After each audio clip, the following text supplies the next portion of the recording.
He's written a book on the collapse of the Twin Towers, Fire in the Skyscraper. It's available through .com.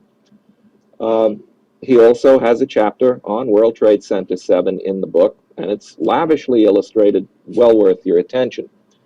My other guest is probably familiar to you, Mark Roberts, a 9/11 researcher extraordinaire. Mark has published numerous papers on various aspects of the events of 9/11. He has a paper specifically devoted to World Trade Center 7. It's entitled The Lies of the Truth Movement. He shows how quotes are taken out of context and sometimes distorted grotesquely. But he will tell you more about that in the body of the show. I'd like to begin with Arthur.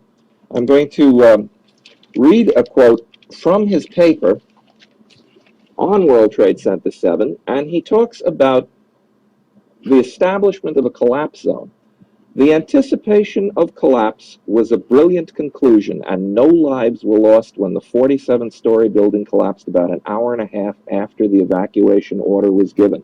The BBC somehow misheard the orders to evacuate the collapse zone and reported the building had collapsed well before it actually did.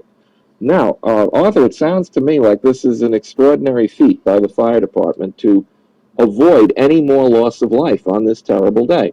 Yeah, absolutely. Especially when you abandon a building and it's an uncontrolled fire, there is a possibility of collapse, no matter what kind of building it is, if the fire is bad enough.